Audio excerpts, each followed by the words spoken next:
What's up guys? Today's video is dedicated to all those individuals who might be in the 40s, in the 50s, in the 60s, and they might be asking themselves, what is it that I need to do differently compared to the younger generation out there when it comes to training and nutrition?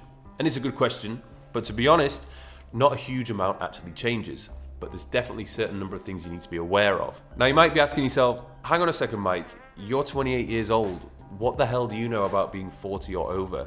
And that's a good point. I'll put my hands up. I don't know what it's like to be 40 and over, so I can't give you my experience. However, I have worked with a lot of clients of mine, both in person and online, who are around the 40, 50, even 60 age range bracket. So there's a lot I've learned, and these are all the tips which I'm going to give you and things which you need to be aware of when it comes to your training and your nutrition. The first most important point is you're not a teenager anymore. You can't rock up to the gym and feel like you're invincible and just start lifting heavy weights straight away.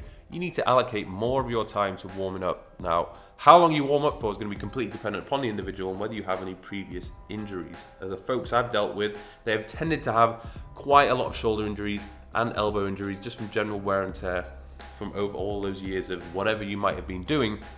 So you need to allocate maybe 5 to 10 minutes of doing a proper warm-up routine in order to get the joints warmed up. And of course, before you move into your first exercise, perform a number of warm-up sets before you start lifting your working set weight. Which brings me on to my next point. When it comes to working weight selection, you don't want to be lifting anything too crazy. And you have to understand that if you try and chase the weights you were lifting when you were 10 years younger or 15 years prior to however old you are now, it's just going to be a recipe for disaster. The risk of injury is going to be much higher. So instead of trying to stick within the 2, 3, 4 rep ranges, I would try and practice near perfect technique at the higher rep ranges. And you're just going to have to deal with the fact that you're not going to be as strong as you were when you were in your prime, but at least you're still as strong as you possibly can be at your current age. Next important point is do not train through pain. This is very important, okay? Regardless of what age you are, you shouldn't really train through pain. But when you're in your early 20s, you can kind of get away with it, or at least your rate of recovery is going to be quicker. If you train through pain, the risk of that being a long-term injury and potentially almost ruining your lifting career is going to be a huge, huge, huge risk. So it's something which I definitely would not do. Just train around whatever it is that's causing that pain. Leave those exercises out. But you can still be active, you're just going to have to train around that particular injury. If it's an elbow issue and it's being caused from bicep curling, then just leave out bicep training altogether for a month or 2 months and just work on other areas of your body. You can still be fit, you can still be healthy, you can still do resistance training, but there's no point pushing through something which is causing discomfort. It's important to rotate through exercise selection over a period of time. If you keep sticking to the same exercises over and over again, the risk of pattern overload injury is going to be quite high, and you'll just get those niggles here and there. So even if it means just changing the angle of your torso, the angle of the bench, your grip positioning, and so on, that will allow you to not only be strong at all angles, it's also going to allow you to reduce that risk of injury. It may be worth incorporating much more time and attention within your training programming instead of lots of explosive, fast movements with heavy weights.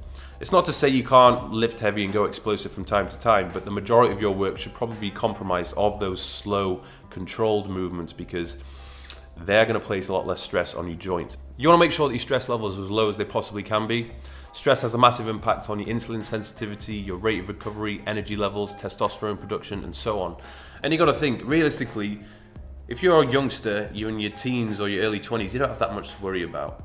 Whereas when you're in your 30s, 40s, and 50s, you've got your family, you've got kids, you've got your work, you've got a hell of a lot more going on, so life can get stressful. So you need to do what you can to just minimize it. And I would also say that if you are going through a particularly stressful period of time, then your training programming needs to change based on this. If stress is high, I would reduce the frequency at which you're training. So still go to the gym, still keep active and do your resistance training, but if you're trying to combine high volume with high stress, that's a recipe for disaster, and you're only just going to go through a downward spiral. Obviously, you need to understand that you're not going to look like a 25-year-old in his prime or a 30-year-old in his prime. If a 40-year-old comes up to me and says, Mike, I want to get your physique, how do I do that? I'm kind of like, well, the ship has sailed in a sense, but that's not to be completely disheartened and just give up completely. You just need to set yourself realistic goals and realistic expectations, okay? And much of this is going to be dependent upon how long you've been training for. So if you've already built a solid base, you've been training for 10 years, then there's loads of improvements to be made, and it's not to say that you've passed your peak, right?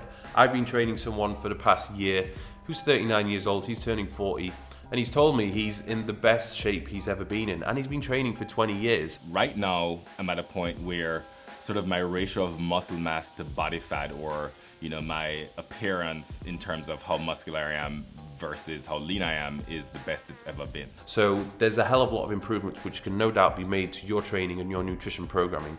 And it's just often the case of you just being smarter with it. Instead of pushing harder, training more frequently, it's just being as effective and productive as possible with the time that you spend in the gym. And that goes without saying, when it comes to nutrition, you're just gonna have to tighten things up a little bit. You're not gonna have the same metabolism as your 25-year-old self.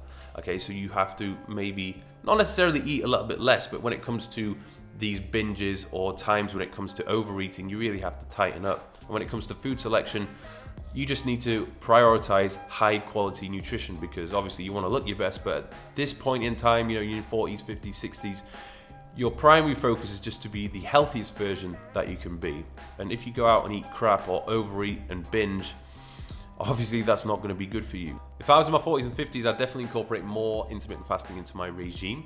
So a whole host of benefits associated with going through extended periods of time without eating, such as inflammation reduction, improvement of insulin sensitivity, and most importantly, the whole rejuvenation of the cells within your body. So you actually go through a cleanse and get rid of a lot of damaged cells. So it's definitely something I would recommend. It's something which I incorporate at the moment, but I would do a lot more of as I get older. Supplementation, you may need to look into a little bit more. Make sure you get your fish oils, your vitamin D3 and so on.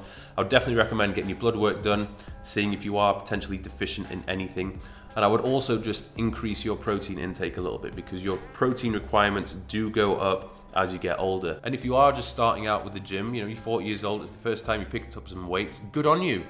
It's never too late to get started. That's what I always say. Age is just a number. There's a hell of a lot of progress you can make regardless of what age you are.